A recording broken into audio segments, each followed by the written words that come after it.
देश में जो अल्पसंख्यकों के साथ, जो हिंदुओं और ईसाइयों के साथ अत्याचार हो रहा है, उसके खिलाफ इस सरकार को आवाज उठानी चाहिए। असिस्टेंट हाई कमीशन पर अटैक किया गया है। एक हिंदू युवक को मारकर पेड़ पर लटकाकर भीड़ ने जला दिया है। Bengali art and culture centres पर अटैक किया जा रहा है। नमस्कार।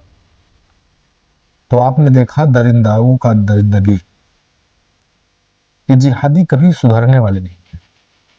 बांग्लादेश में एक हिंदू युवक को नंगे करके जिंदा जला दिया गया। और शर्मनाक बात तो ये है, जब हमारे देश में किसी मुस्लिम लड़की के सिर्फ छोटा सा हिजाब खींचा गया, कुछ नहीं, उनका रेप नहीं किया गया सबके सामने, उनका हिजाब खींचा गया, इतना बवाल हुआ, इतना बवाल हुआ कि पूछो मत।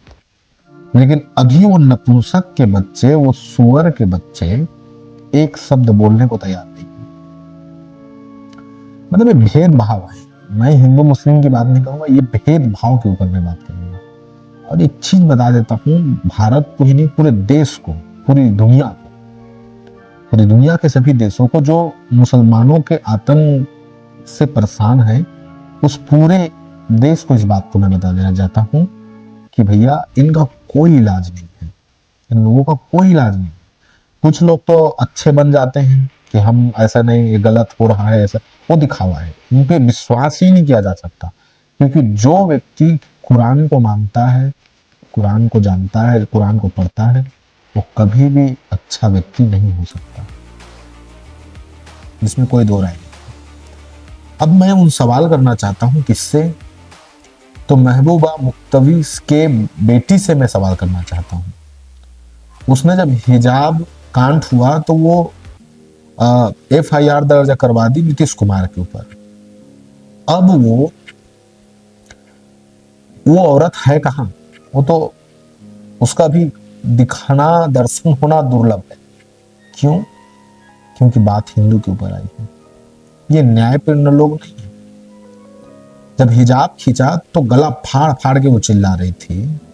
अभी उसका चेहरा दिखना बहुत मुश्किल हो गया है। अभी एक भी स्टेटमेंट नहीं आया है कि बांग्लादेश में गलत हुआ, हिंदू के जलाया गया, ये बिल्कुल गलत हुआ। अभी उनका एक भी स्टेटमेंट, और ना वो आगे आने वाला है। ये भी जान लो, वो आगे आने वाला भी नहीं है। वो जिहादी मानसिकता वाली लड़की है और राजनीति करने वाले घर की लड़की है।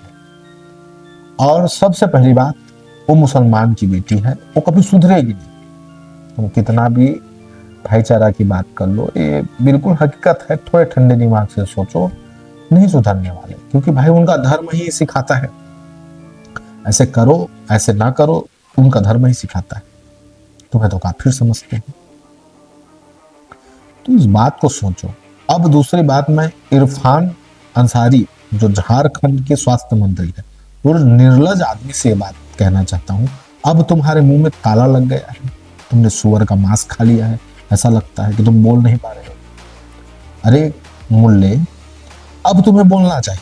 अब तुम्हारी वास्तविकता, नेतागिरी दिखाना चाहिए कि तुम सही में सबके भला चाहते हो। सर्वे सुखिना की बात करना अब तुम्हें चाहिए, सबके सुख की बात करना चाहिए। लेकिन अब तुम चुप हो। उनका हिजाब ही खींचा था तो तुम उसे 3 लाख सैलरी वाला नौकरी देने के लिए तैयार हो गए थे। तुम उसे मन चाहा पोस्ट देने के लिए तैयार हो गए थे, उस लड़की को। अब तुम्हारी चुप्पी तुम्हें नामर्द बना रही है। अब तुम्हें कुछ बोलना चाहिए। अब बोलना चाहिए हिंदू के लिए, क्योंकि तुम उस देश में हो जिनकी जनसंख्या हिंदुओं की ज्यादा है। दुर्भाग्य है कि इस सब चीजों का कारण हम ही लोग हैं। मुसलमानों की कोई गलती नहीं है, गलती हम लोगों की है। हम में एकता नहीं है और हम डरपोक भी है। ये कड़वाई मगर सच्ची है। हम सब सच में डरते हैं।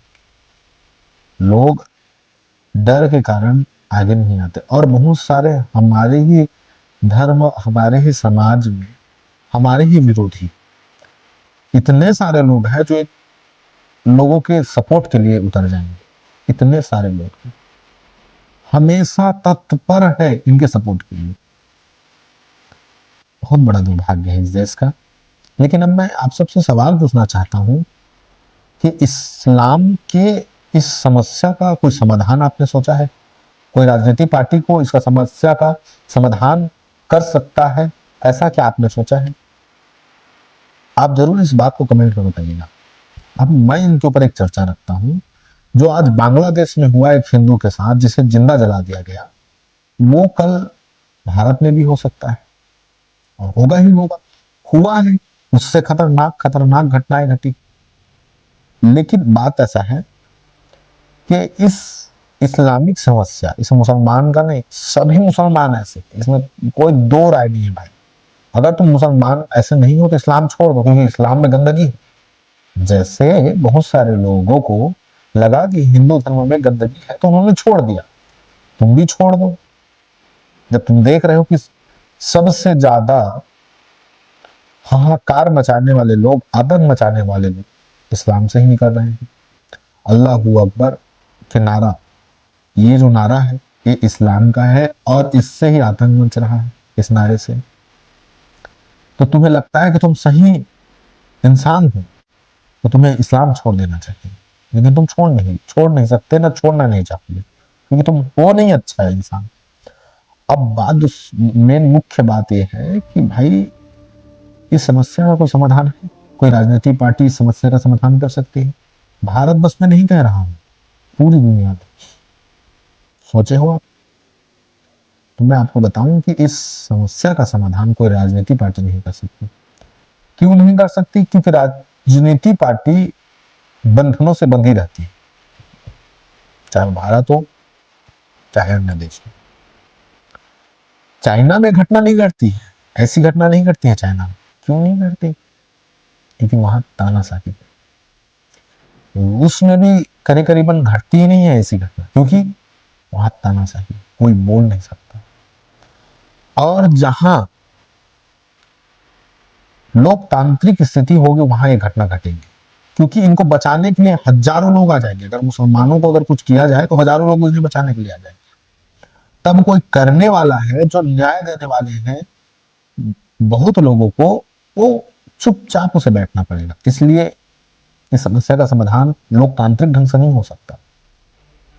यकीन मानना, जब लोग बहुत परेशान हो जाएंगे, भारत के लोग, क्योंकि कोई भी राजनीतिक पार्टी अच्छी नहीं है, सब अपने अपने में बुराई लिए हुए हैं, सबके सब एक जैसे हैं। तो यकीन मानना, एक दिन इस भारत में तानाशाही आएगी, 100% आएगी, 100%। क्योंकि जहां लोकतंत्र होता है वहीं तानाशाही आती है। प्लेटो ने यह बात कही है कि जहां लोकतंत्र होता है वहीं तानाशाही का जन्म होता है, और ये हो के रहेगा। अगर इस्लाम का आतंक ऐसे ही चलता रहेगा तो भारत में भी तानाशाही आगे बढ़ेगी।